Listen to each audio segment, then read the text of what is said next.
Olá, meus amigos, tudo bem? Bom, hoje eu estou aqui para gravar uma aula sobre geografia de Mato Grosso. Deixa eu falar um pouquinho sobre os aspectos gerais e físicos da geografia de Mato Grosso. Eu não tenho muito hábito de gravar aula de geografia de Mato Grosso, né? Normalmente é geografia geral. Mas, como muitas pessoas vieram pedindo, somente o pessoal do cursinho, né, o pessoal que vai fazer o vestibular da Unemate, algumas pessoas que vão fazer concurso público, né, pediram, então eu vou dar assim, um geralzão, vou tentar fazer um vídeo na casa dos 20 minutos, tá bom? Então é importante que vocês entendam que muitas coisas que eu vou falar no geral tem a ver também com geografia geral, tá bom? Ok, parte dessas minhas aulas vocês podem estar acompanhando, tá? Pelo meu blog ou pelo meu canal no YouTube. Pessoal, primeira coisa, a gente precisa ter uma noção de onde fica Mato Grosso. Como vocês podem estar vendo aqui no cursor, né, no slide, Mato Grosso ocupa uma região central, tá? Olha só, ele fica bem no centro da América do Sul. Ok? Isso aqui é uma posição bem estratégica mesmo, tá? Outra coisa que a gente pode observar no Mato Grosso é que aqui ele é banhado, né, por 3 bacias hidrográficas: a bacia do Rio Amazonas, a do Tocantins Araguaia e também a bacia Platina ou bacia da Plata. Outra questão, né, tem uma superfície de 906.806 km², tá? E uma população atual, isso aí dados de 2015, né, 3.224.000 habitantes. Então é muito pouco, tá? Fato que representa uma densidade de 3,6 habitantes por quilômetros quadrados. Ou seja, Mato Grosso é um estado densamente povoado, né? Não é o mais densamente povoado do Brasil, mas é um dos mais densamente povoados do Brasil. Se estende entre o 8º e o 18º grau de latitude sul e entre o 51º e 71º grau de longitude oeste. Nessa próxima imagem, pessoal, nós podemos analisar o seguinte. Mato Grosso, ele faz divisa, olha só, com os estados de Rondônia, Amazonas, Pará, Tocantins, Goiás, Mato Grosso do Sul e uma divisa internacional que é a Bolívia. Se vocês observarem, tá? Olha, Mato Grosso ele faz divisa com a região norte do Brasil, ok? Ó, 1, 2, 3, 4 estados da região norte. E também com Goiás e Mato Grosso do Sul, né? Estados da região centro-oeste, tá? Mato Grosso faz parte da região centro-oeste.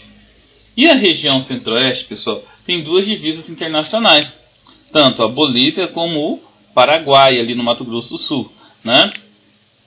Outra questão, a região centro-oeste é a única região brasileira, né, que faz fronteira com todas as demais regiões do Brasil. Olha só, a região norte, ok? Ó, nordeste, aqui ó, um pedacinho da Bahia faz divisa com o estado de Goiás. A região centro-oeste, que é através dos estados de Minas Gerais e São Paulo, faz divisa com Goiás e Mato Grosso do Sul. E o Paraná, que faz divisa com o Mato Grosso do Sul. Outra questão também. A região centro-oeste é a única região brasileira que não tem limites com o Oceano Atlântico, tá?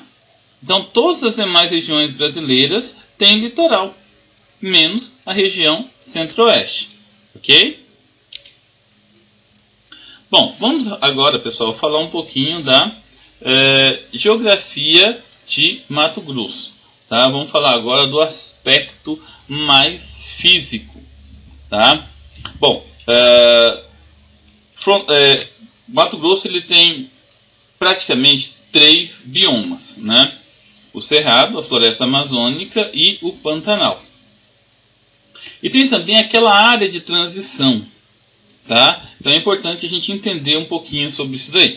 Esse pequeno texto aqui na imagem, pessoal, ele está citando as divisas por regiões geográficas, né? A fronteira oeste do Brasil, o estado de Mato Grosso apresenta paisagens distintas. Planaltos com chapadas ao norte, aqui ao norte, ok? Planícies inundáveis ao nordeste. O Pantanal Mato Grossense ao sudoeste. Né? Na entrada da Amazônia, o território é coberto por floresta, aquela região de Coniz, Aripuanã, né? Logo depois de Juína, né? Juína, Juara, aquela região, uma floresta amazônica bastante densa, por sinal. Né? A economia, obviamente, está condicionada pela geografia.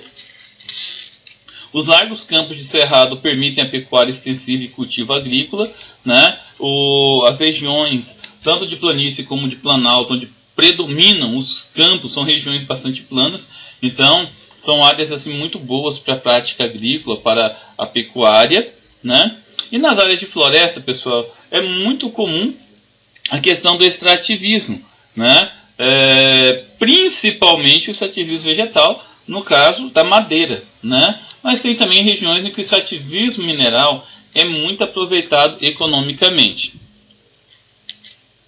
Esse mapa, né, mostra a questão da latitude e dos fusos horários, tá? Da longitude. Então você pode observar que Mato Grosso está aqui, ó, aqui é a latitude 10 graus sul, tá vendo? Ó, então aproximadamente, ó, latitude 8 graus, tá? Até, ó, 20, 25, não, 18 aproximadamente, né? Olha aqui, ok, 19, 18, 19, né? E a longitude, pessoal, ó, 55 até aproximadamente a 65, né? Antes da 55 um pouco, aproximadamente a 53, ok? Vamos falar rapidamente sobre o clima de Mato Grosso.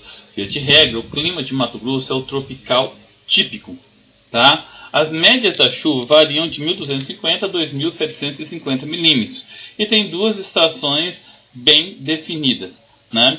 Nós temos o verão, período do verão ali que varia entre outubro até início de abril, né?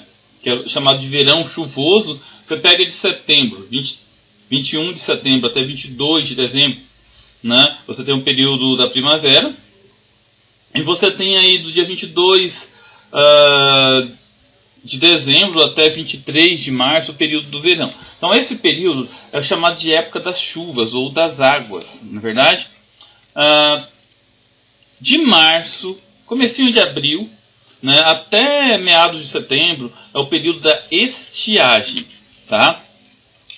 Na região norte chove bem mais, obviamente, né? Essa parte mais cor-de-rosa aqui do mapa, né? As chuvas são mais intensas, região da floresta amazônica. A região do Pantanal chove um pouco menos, tá? É uma região onde o clima é um tropical mais típico, né? Mais continental, né? Então, predominam dois tipos de clima, equatorial e tropical continental. Equatorial no extremo norte do estado, tá? Então, nessa região, até pelo próprio contexto da vegetação, das entradas de massas de ar, né, tem a ocorrência de chuvas intensas com temperaturas elevadas, tá? E amplitude térmica muito pequena, ou seja, a temperatura é muito alta o ano todo. Sofre uma grande influência de massa equatorial continental, ou seja, a massa de ar que é formada nessa região aqui da Amazônia, muito quente e úmida, tá? As temperaturas são altas, possuem baixas pressões atmosféricas, forte evaporação e, como consequência, muita chuva. Como nós podemos ver nesse mapa de clima, entendeu? Olha, essas aqui são as massas de ar que influenciam no clima do Brasil. A massa equatorial continental, a massa equatorial atlântica. Essas duas massas aqui, pessoal, elas têm grande quantidade de umidade e temperaturas muito elevadas, na verdade. A massa tropical continental, né, e a massa tropical atlântica. Ok? Então, como eu já comentei com vocês, o clima tropical continental tem duas estações bem definidas, uma chuvosa e outra seca. Sofre influência da massa equatorial continental. No inverno, essa massa permanece estacionária sobre a região norte do Brasil, ela não se desloca. Né? Durante o inverno, a massa tropical atlântica e uma massa de ar fria que vem da Antártica acaba influenciando, né? Deixando as frentes frias mudarem a temperatura aqui em Mato Grosso. Né? Nessa estação, a estação tropical atlântica avança e se instala sobre o centro-oeste, quase sem umidade. Então, durante o inverno, nós não temos assim muita chuva, né? Então, o clima é muito seco, é muito comum as doenças respiratórias. Bom, nessa imagem vocês podem perceber que nós já temos a massa polar atlântica, né? Então, na imagem anterior, nós estávamos vendo sobre o verão. Agora é o inverno. Então, durante o inverno, a massa equatorial continental ela fica estacionária nessa região no extremo noroeste da região norte. Tá? Aí a massa polar atlântica acaba tendo uma influência muito grande nessa região aqui do estado. Tá?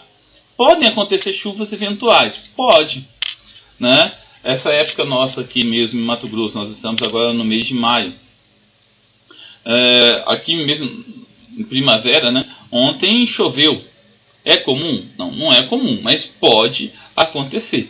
Tá? O encontro entre você tem uma massa estacionária, né, com uma grande quantidade de umidade. Você vê uma massa com muito calor, temperaturas elevadas, na verdade, vem uma massa polar. O encontro entre as duas pode acontecer chuvas, tá? Pessoal, vamos falar agora um pouco da vegetação. Nós sabemos que Mato Grosso tem 3 biomas distintos, tá? O cerrado, a floresta amazônica, né, o bioma amazônico e o Pantanal, tá bom? Então, rapidamente, vamos ver as características do cerrado. Nessa parte, pessoal, eu vou mais explicar, tá bom? Vocês podem estar parando o vídeo para ler os textos, tá? Então, pessoal, essa aqui é a árvore típica do cerrado, é a lixeira. Vocês podem observar, olha só, o estilo da casca das árvores, tá? É uma árvore assim que tem a casca muito grossa, no estilo cortiça. Cortiça, para quem não sabe, né, tem uma garrafa de vinho, tem aquela rolha que tampa a garrafa de vinho. Então, o material que produz aquela rolha é a cortiça, é uma casca seca e bastante grossa. Outra característica que você pode observar, olha só, os galhos das árvores e os troncos são retorcidos, tá? Isso aí é uma característica genética dessas árvores. As árvores geralmente são de médio porte, pequeno porte, as folhas são pequenas e são adaptadas a essas duas estações muito bem definidas, uma seca e a outra chuvosa, tá? Aqui nós temos uma imagem do cerrado senso estrito. Vocês vão perceber que o cerrado ele tem várias formações, né? Várias subdivisões. Esse aqui é o cerrado, né? Você pode observar que tem uma região meio parecida com campos. Aí tem as árvores de pequeno porte com troncos retorcidos, tá? Nesse mapa aqui, pessoal, você consegue perceber bem, entendeu? Onde ficam as regiões de cerrado dentro do estado de Mato Grosso, tá? Então nessa região aqui, ó, em Mato Grosso, que está de amarelinho, né? É a região de cerrado. A parte de verde é o bioma amazônico, entendeu? E marrom, né? A região do Pantanal. Então aqui eu tenho, pessoal, os vários estratos do cerrado. Então se você observar bem, nós temos o cerrado Campo Limpo, que é uma região de campo, né, uma formação campestre, né, praticamente não se observa arbustos, não se observa outras, né, não tem variações na altura das plantas, na verdade. Tem o Campo Sujo, onde você já pode observar alguns arbustos, né. O Campo Cerrado, você já observa arbustos, árvores de pequeno porte. O cerrado senso estrito tem arbusto, tem vegetação de pequeno e médio porte, né? E o cerradão, que é muito parecido com a mata, já é uma formação florestal, né? O campo sujo, campo cerrado e o senso estrito é bem savânico mesmo, é muito parecido com a savana africana, né? Tem as mesmas características. A única diferença é que na nossa região aqui, no nosso cerrado Mato Grossense, né? Aqui no Brasil, né? num contexto geral, nós não temos mamíferos de grande porte como tem lá na África, ok? O cerradão é possível você observar muito em costas de morros, topos de morros, matas ciliares de galerias, na verdade próximo a rios, né? E na região de transição com a floresta amazônica, ok? É possível, já comentei, mas só para vocês observarem, a presença das florestas de galerias e matas ciliares, né? Ou seja, aquela vegetação que é muito característica da beirada e encosta de rios, tá? O buritis, como vocês estão vendo aqui, que é um coqueiro, ele é muito comum em região de transição, né? Em regiões onde formam pântanos, onde está começando o Pantanal, onde está começando a floresta amazônica. Aqui você consegue ver com um pouco mais claro, né, as matas ciliares, tá vendo? Ó, de um lado e do outro do rio. Então toda essa vegetação próxima aos rios é chamada de mata ciliar, tá? Se nessas matas ciliares tiverem muita monocotiledônia, né, muito capim, muita grama, é porque já foi desmatada, né? É chamado também de vegetação secundária. Então é muito comum nessa região, pessoal, você encontrar em região de cerrado, né, onde tem muito predomínio de atividade humana, você encontrar regiões ali onde o homem mexeu, né, e começou a brotar vegetação secundária. Pessoal, vamos falar um pouquinho da floresta amazônica, tá? A floresta amazônica é uma floresta perene, higrófila, ileiana, né? Ou seja, ela é grande, densa, robusta, as folhas não caem durante o ano, por isso que são perenes. Tem outra característica que não está sendo colocada aqui, né? Que é latifoliada. Geralmente as folhas são largas, grandes, né? Normalmente as árvores são de grande porte, podendo chegar a 50, 60, às vezes até 80 metros de altura. É muito comum no extremo norte de Mato Grosso. Nessa região da floresta amazônica, pessoal, o índice de chuva é muito elevado, podendo chegar de 2.500 a 3.000 milímetros ao ano. Dependendo da região e dependendo do ano, pode chegar a 4.000 milímetros de chuva ao ano. O período de estiagem é muito pouco, né? É muito curto, variando aí entre 2 e 4 meses ao ano, tá? É uma região que chove bastante e, como vocês podem ver aqui na imagem, é uma floresta que é muito explorada para o extrativismo vegetal. No caso da imagem aqui, lamentavelmente, nós estamos vendo a questão da extração da madeira, né? Que é um dos extrativismos vegetais que é muito comum na floresta amazônica, ok? É muito comum na região de floresta amazônica plantas epífitas, né, como vocês estão vendo, epífitas, né, como as orquídeas, né?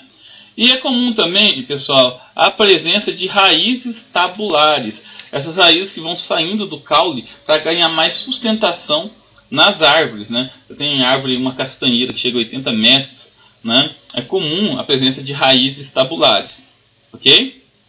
Aqui mais uma imagem de raízes tabulares, estão vendo? Vegetação densa, tá? Na região de floresta amazônica concentram grandes comunidades indígenas. É importante vegetação higrófila, como vocês estão vendo aqui, né? Essa imagem não ficou tão clara, mas é comum a Vitória Régia. Tem muitas vegetações que são adaptadas ao excesso de água, né? A questão dos indígenas, pessoal, é bastante importante vocês levarem isso em consideração, até porque a região de Mato Grosso possui o maior parque indígena do mundo, que é o Parque Nacional do Xingu. Pessoal, vamos falar agora do Pantanal Mato Grossense. Como vocês podem ver aqui na nossa região, tá vendo? O azulzinho aqui no mapa de Mato Grosso, tá? O Pantanal ele se estende de Mato Grosso até Mato Grosso do Sul, sendo que a parte de Mato Grosso do Sul é um pouco maior que a de Mato Grosso, tá? O Pantanal é uma imensa planície inundável. Inclusive, é considerado a maior área úmida contínua do mundo, ou seja, a maior planície inundável do mundo. A região do Pantanal, pessoal, é uma região de bacia sedimentar. E a sua altitude, em média, de 80 metros, né, mas varia entre 75 e 100 metros acima do nível do mar. Ou seja, é muito plana e muito próximo do nível do mar. Tá? Além de Mato Grosso do Sul e Mato Grosso, pega também parte da Bolívia e do Paraguai. Tá? O Pantanal, ele faz parte da bacia hidrográfica do Alto Paraguai. Ou seja, o Rio Paraguai é o principal rio que passa no meio do Pantanal, sendo o seu principal...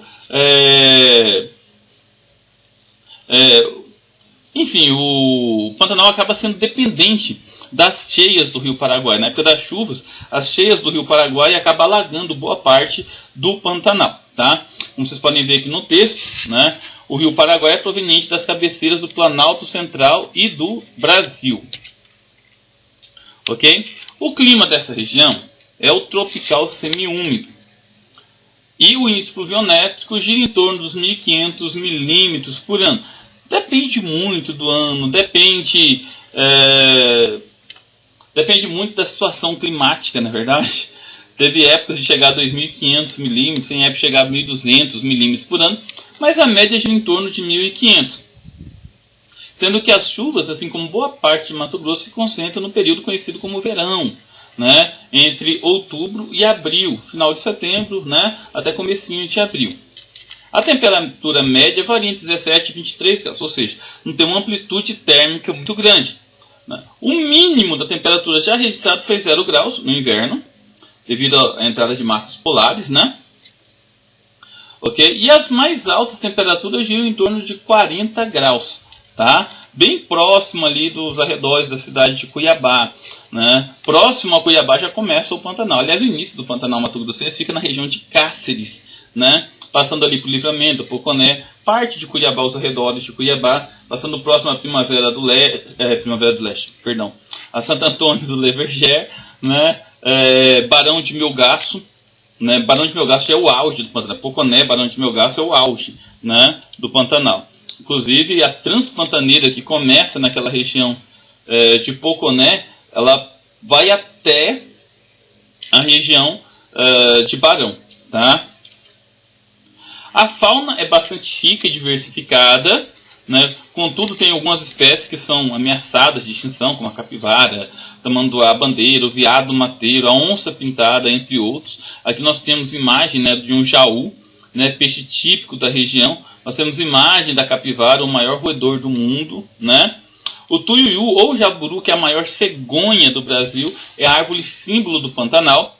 Pode ter até 2 metros de envergadura. Uma curiosidade sobre o tuiuiu, é uma árvore extremamente fiel, só tem uma parceira a vida toda. Inclusive o ninho que é feito no alto das árvores, né, ele permanece naquele ninho até a sua morte. Interessante, né?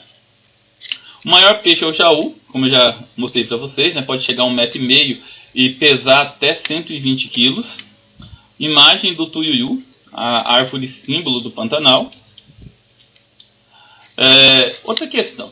Pantanal abriga uma das mais ricas reservas de vida selvagem do mundo. A biodiversidade do Pantanal é incrível, é fantástica, pessoal.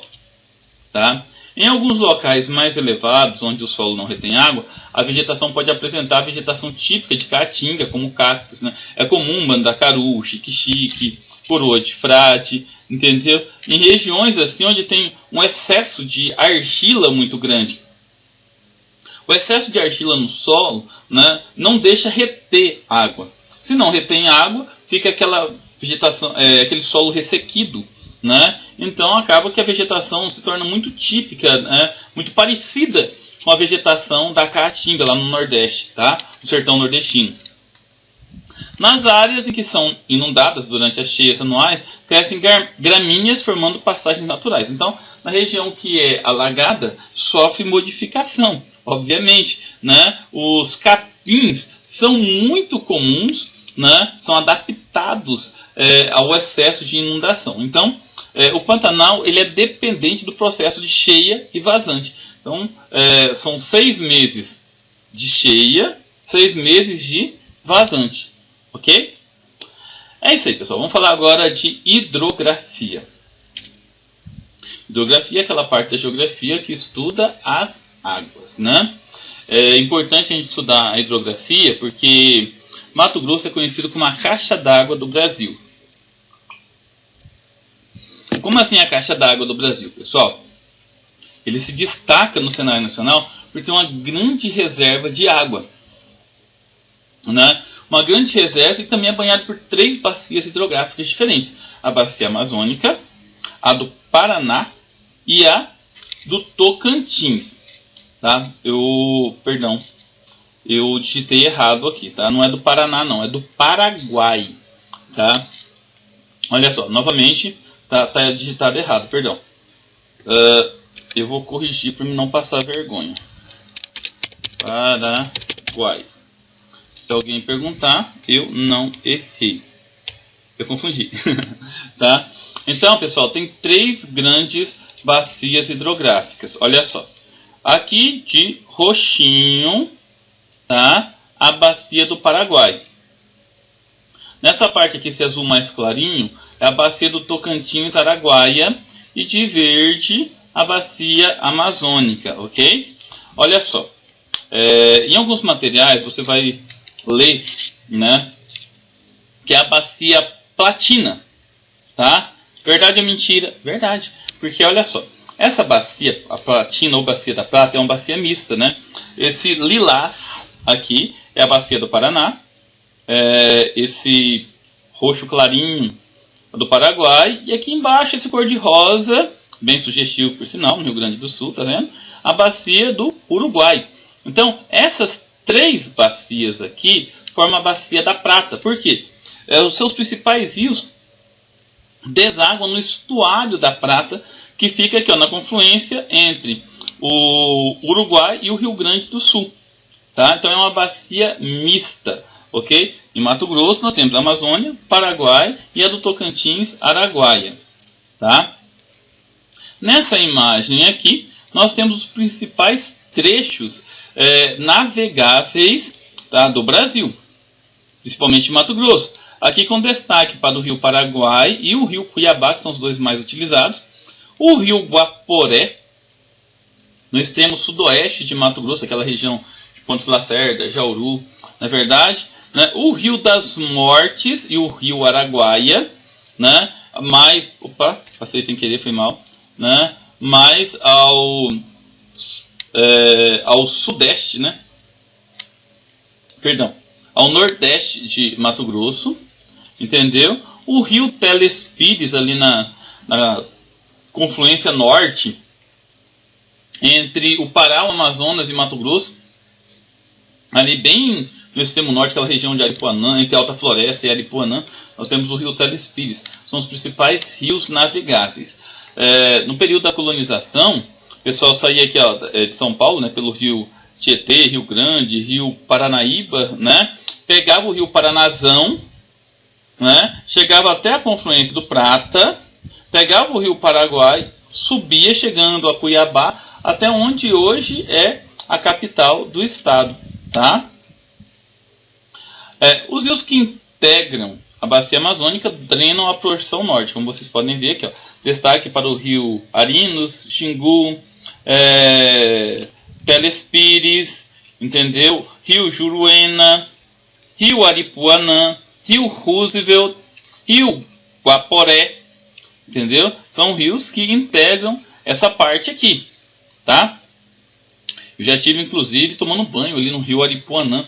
Tem a maior ponte de madeira construída pelo homem, né, de toda a América do Sul. Fica ali entre Aripuanã e Coniza. Bom, na bacia do Tocantins Araguaia, óbvio, destaca-se o Rio Araguaia. Tá? Então, o Rio Araguaia é o principal rio dessa região, seguido pelo Rio Tocantins. São os 2 principais, né? E seus afluentes, pessoal, são os rios das Mortes, o Rio das Garças, o Cristalino e o Chavante. Na bacia do Paraguai, né, você pode observar que os principais rios, a imagem ficou bem pequenininha, né? O principal rio é o rio Paraguai, tá? Aqui novamente errado, bacia do Paraná, né? Bacia do Paraguai, né?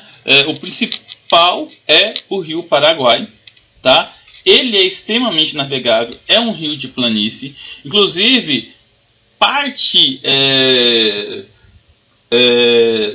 das safras agrícolas, inclusive parte dos recursos minerais que é extraído naquela região do maciço do Urucum, no Pantanal, é escoado pelo rio Paraguai, tá?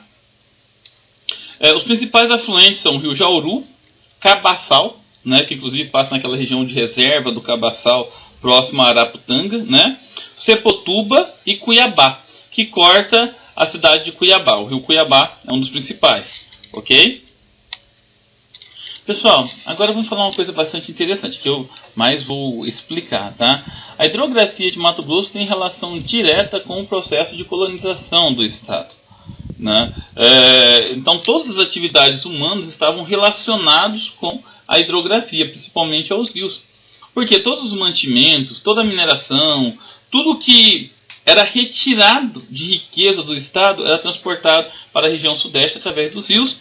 E tudo que tinha na região sudeste, né, principalmente Cuiabá, né, principalmente São Paulo, né, todas as mercadorias chegavam até Mato Grosso através dos rios, tá? Então, os rios navegados naquela época, né, eram os rios Paraná, Pardo, Coxim, Taquari, Paraguai, até chegar no rio Cuiabá, né? Esse percurso ficou conhecido como Caminho das Monções. Começava lá no Tietê, tá? Em São Paulo. Nesse mapa, pessoal, mostra a questão das monções, tá? Então tinha dois caminhos, né? Dois roteiros, né? Aqui de verdinho você pode observar saindo de São Paulo, tá? Ó, até Vila Boa, Goiás, até chegar em Bom Jesus de Cuiabá, tá? Por onde começou a colonização de Mato Grosso.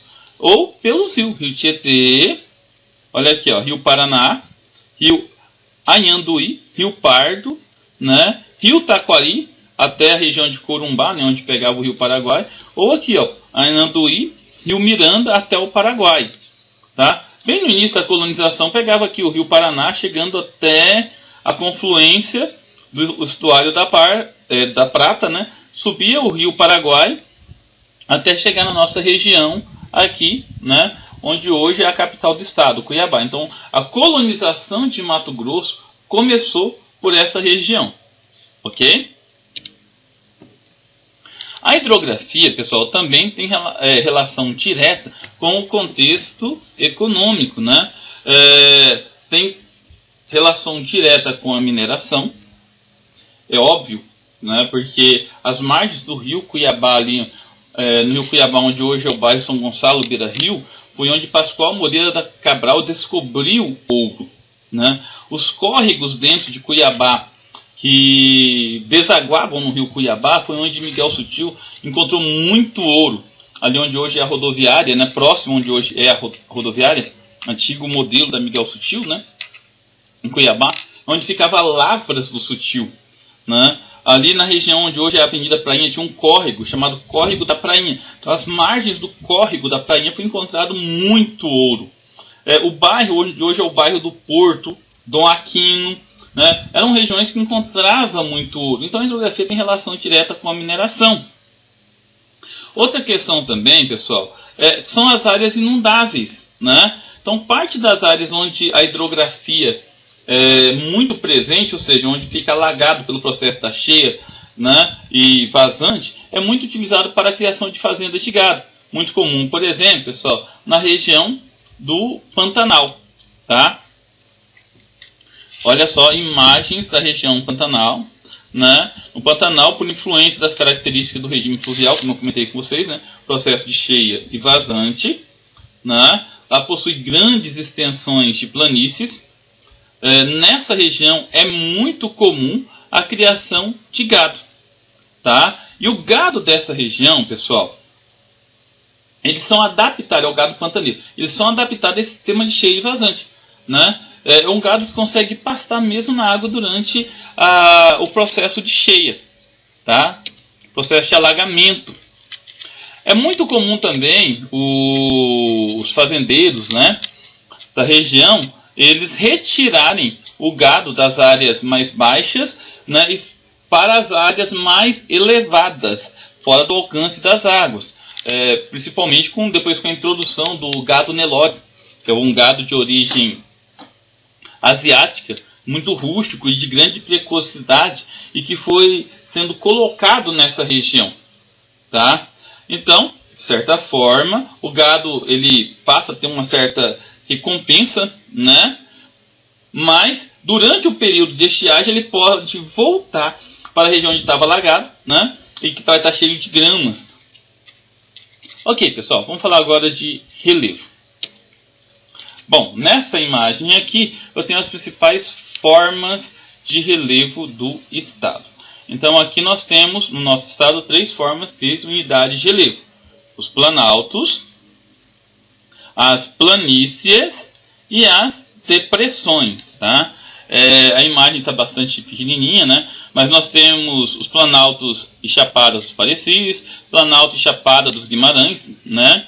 Os planalto dos acantilados do Alto Araguaia, né? Nós temos planaltos em intrusões e coberturas residuais, né? Serras residuais ao norte de Mato Grosso, planaltos e serras residuais do Guaporé. Inclusive essa região do Guaporé é que encontra as maiores elevações do estado, né? Província serrana em serras residuais do Alto Paraguai, planalto do Arruda, planalto do São Vicente, inclusive essa região aqui, ó, da Serra do São Vicente, entre Cuiabá e Rondonópolis, né, é uma região de planalto. Nós sabemos que as chapadas e as serras são micro-unidades de relevos que pertencem a uma macro-unidade, que no caso são os planaltos, não é verdade? As depressões, nós temos a depressão do norte de Mato Grosso, a depressão do Guaporé, a depressão do Araguaia, a depressão do Alto Paraguai, a depressão cuiabana ou a depressão do Vale do Cuiabá, né? A depressão interplanáutica de Paranatinga, as planícies, pessoal: planície pantanal do rio Guaporé, planície pantanal do rio Paraguai, Mato Grossense, e a planície do rio Araguaia. Então essas são todas as formas de relevo de Mato Grosso, tá?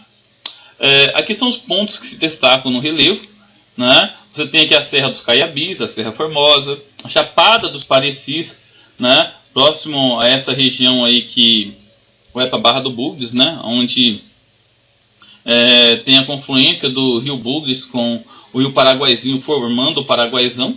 A Serra Azul, no extremo sudoeste de Mato Grosso, a Chapada dos Guimarães, a Serra da Petrovina, a Serra do Roncador, né? Esses são os principais pontos em elevação da nossa região, do nosso estado, tá?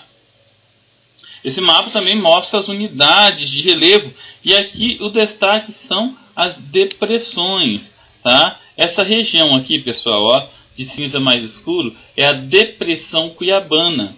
Aqui, a depressão do Guaporé, tá? Olha só, essa região aqui, pessoal, mais ao verde, né? Ó, é o Alto Paraguai, tá? Ou, como nós podemos observar, né, é o planalto do Alto Paraguai, tá? Essa região aqui mais laranjada é a depressão da Amazônia Meridional. E por aí vai, ok? Planaltos, pessoal, só para a gente lembrar. Planaltos é aquela forma de relevo, né, que tem uma região onde o processo de erosão foi muito intenso, não é verdade? O processo de erosão ele foi superior aos de sedimentação. As superfícies são irregulares, podendo variar de 200 a 2.000 metros de altitude, sendo que normalmente tem aí na casa dos 300 até 500 metros. É possível a gente encontrar morros, serras, elevações de topos planos, aos quais nós chamamos de chapadas, né? É comum a gente ver a formação de escarpas, né? Formações tabulares, sempre em forma de mesa, entendeu?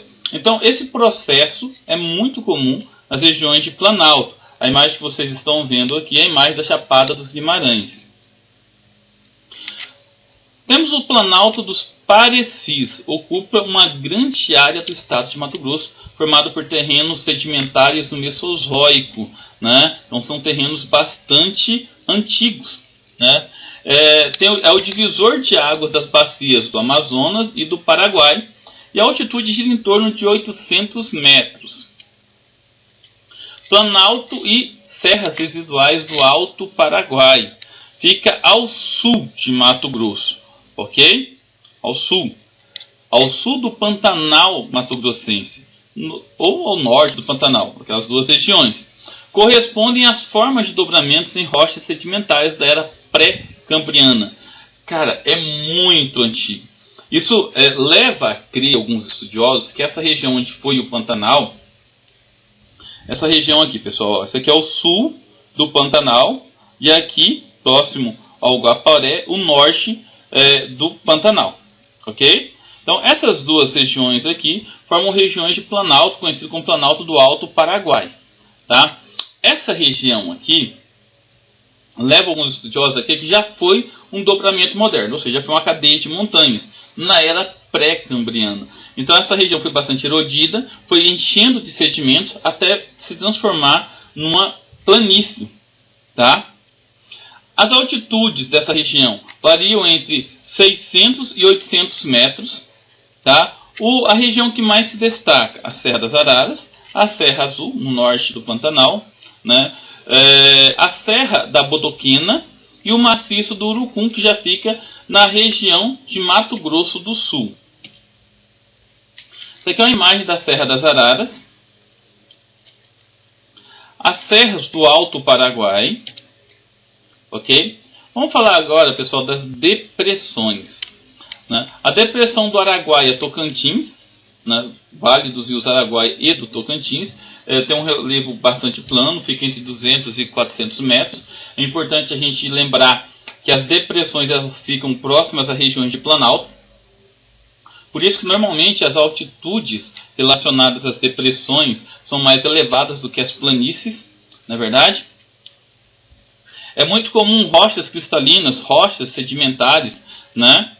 A depressão cuiabana varia de 150 a 400 metros de altitude. Vamos pensar em Cuiabá. Vocês já devem ter ido ali no mirante da Chapada dos Guimarães. Então, do mirante você pode observar a Serra de São Vicente, entendeu? A leste. Você pode observar a oeste a Serra do Mangaval ali indo para Cáceres e a região da Chapada dos Guimarães. Então você vai perceber que o entorno a Cuiabá é bastante elevado. Cuiabá você consegue enxergar numa região bastante baixa, bastante rebaixada, entendeu? É fácil você perceber uma depressão, tá? Aqui está uma imagem da região da depressão cuiabana. A depressão do Alto Paraguai, Guaporé, né, com altitudes bastante modestas, bastante baixas, né, variando entre 150 e 200 metros, né. A depressão do rio Araguaia, ou a depressão do Araguaia Tocantins, né, nessa região encontra-se a Ilha do Bananal, que é a maior ilha fluvial do mundo, tá? A maior ilha de água doce do mundo.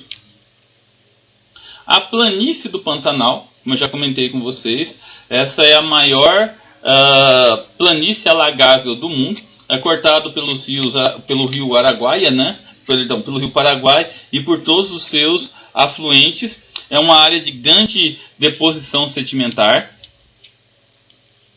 Ok. Mato Grosso também tem várias áreas protegidas, né? Áreas consideradas de conservação, tá? Um exemplo, pessoal, claro que eu não vou citar todas para vocês, não vou ficar só lendo aqui, né? Mas vou citar o exemplo ali, ó, do Parque Nacional da Chapada dos Guimarães, entendeu? É uma área protegida, é uma unidade de conservação, tá? Nós temos também a questão das rodovias.